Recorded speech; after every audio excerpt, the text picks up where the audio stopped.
क्वेटा शहर को अंग्रेज ने अपनी दिफाई ज़रूरियात के लिए आबाद किया था। बरतानवी पहले ज़ारे रोस को अपनी तौसी पसंदी में बहुत बड़ी रुकावट ख्याल करते थे और उसके बाद इसकी जानिशीन कम्युनिस्ट हुकूमत को अपना नज़रियाती हरीफ जानते थे। 3 अफगान जंगों का बुनियादी मकसद भी यही था कि रोस को ज़्यादा से ज़्यादा अपनी सरहदों से दूर रखा जाए और मुमकिन हो सके तो दरियाए ईमो की कुदरती तकसीम को अपनी दिफाई सरहद बना लिया जाए।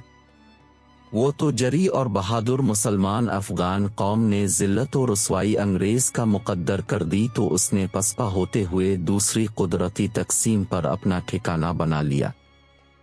खोजक पहाड़ जैसे पहाड़ों पर पुख्ता मोर्चे बनाए, पहाड़ों का सीना चीर कर सुरंगें निकाली और रेलवे लाइन बिछा दी ताकि दिफाई ज़रूरियात पूरी होती रही। खान अफकलात से एक वसी क़िता अराज़ी तोहफे में लिया और वहां अपना मरकजी ठिकाना बना लिया। ये क्वेटा शहर ही था जो रबात के कोने से लेकर काकड़ खरासान के पहाड़ी सिलसिलों तक तकरीबन यकसा मुसाफत पर था, इसीलिए उसे मरकजी हैसियत दे दी गई। क्वेटा इस कदर खूबसूरत था कि दुनिया भर के सयाह इसे लिटिल लंदन कहते थे। मौजूदा जरगौन रोड जिस पर वजीर आला और गवर्नर हाउस वाक़े है, इस पर बुलंदोबाला चनार के दरख्त साया किए होते और मकामी लोग उसे ठंडी सड़क कहते। क्वेटा में लोगों की ज़रूरियात से कहीं ज्यादा पानी मौजूद था। स्टाफ कॉलेज की तरफ जाते हुए पानी तकसीम चौक आता है। यहाँ पर वली तंगी डैम से आने वाला पानी कंटोनमेंट और सिविलियन आबादी के दरमियान तकसीम होता था।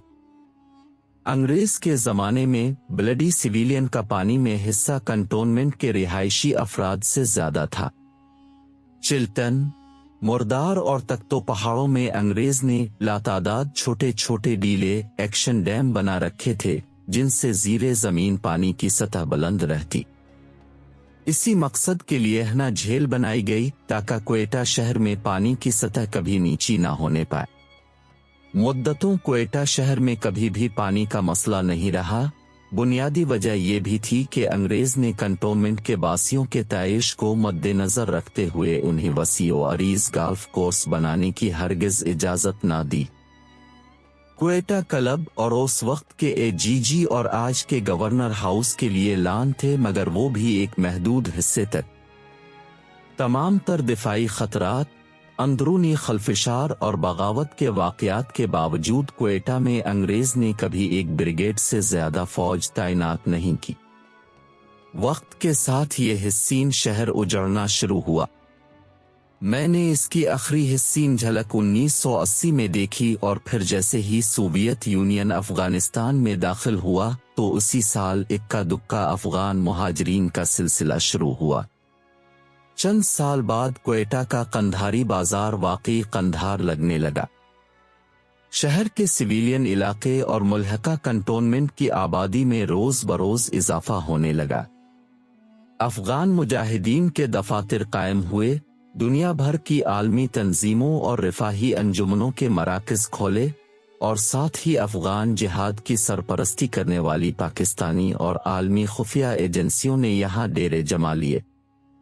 पहली दफा पानी की किल्लत 80 की दहाई में महसूस की गई तो मार्शल लॉ एडमिनिस्ट्रेटर और गवर्नर जनरल रहीमुद्दीन ने जापान की एक फर्म से गामा रेज का सर्वे कराया जिसने ये लर्जा देने वाली खबर सुनाई कि 1995 में क्वेटा पानी न होने की वजह से वीरान हो जाएगा।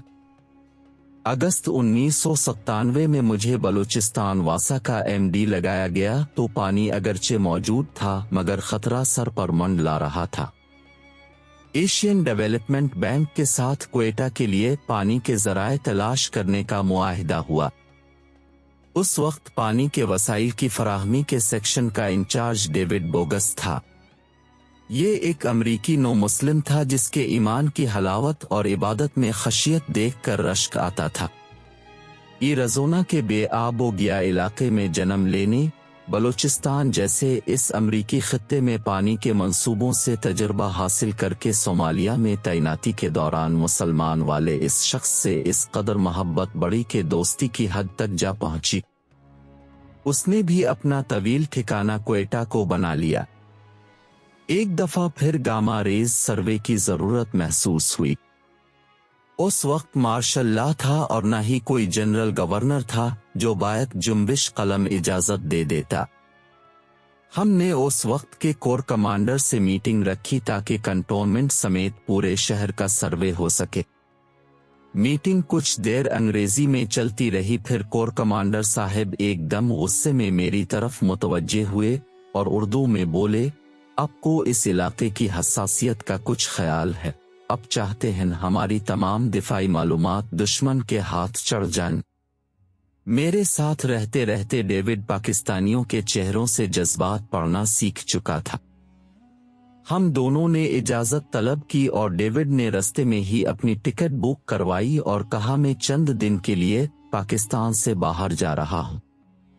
ठीक 3 दिन बाद वापस आया।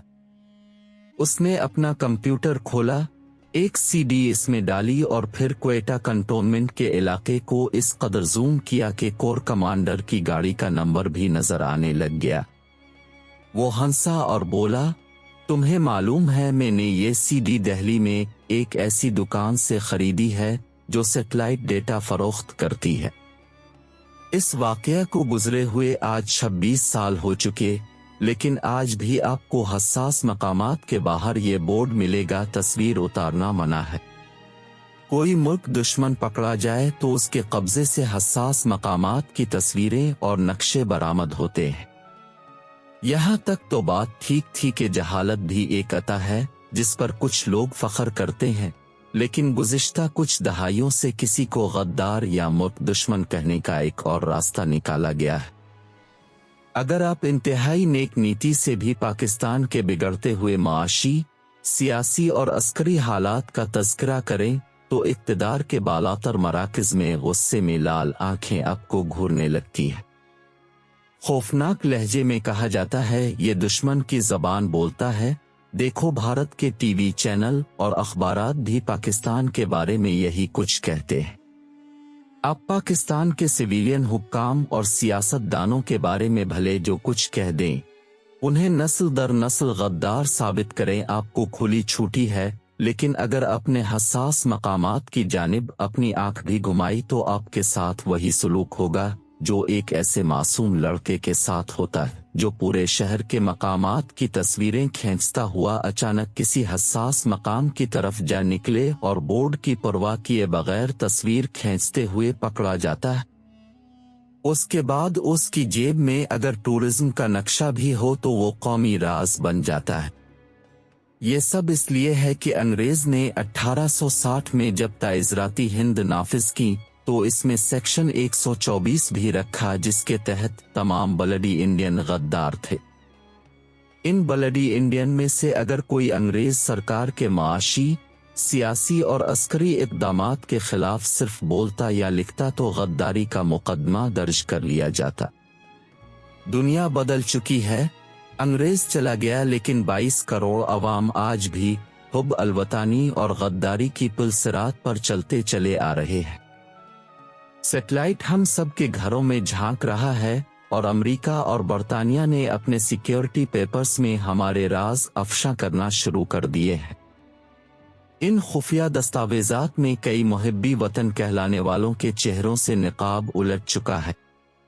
बिकने के अमल में किसने इस मुल्क को कहां, कब और कैसे बेचा, अब खुलकर सामने आ चुका है। मगर हम अभी तक इस बहस में उलझे हुए हैं कि अगर फलां लफ्ज़ मुंह से निकाला तो फिर देखो तुम पर कैसे गद्दारी के मुकदमे बनते हैं।